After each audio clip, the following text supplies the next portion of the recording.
ψαρούπουλα με τις θάλασσες και στα ξεφτέρια. Αχ. Ήταν ένα ανοιξιάτικο πρωινό κι εγώ ξεφόρτωνα σαρδέλες. Τι κρίμα να μην είμαι εκεί να σε φωτογραφίζω, βρε κερατά.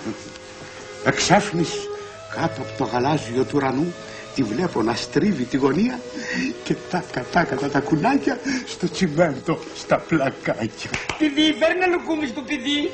Έφτασε. Αυτό ήταν.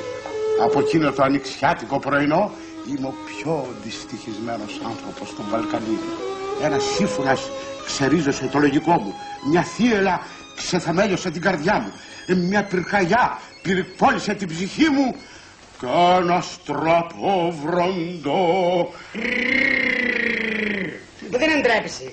Τι κάνεις τώρα, του μαντρόσκυλου του μαγαζιού κάνεις τώρα? Τι του λες ένα στραπόβροντο? Πες του το αμανιτζίδικα τον άνθρωπο, αμανιτζίδικα.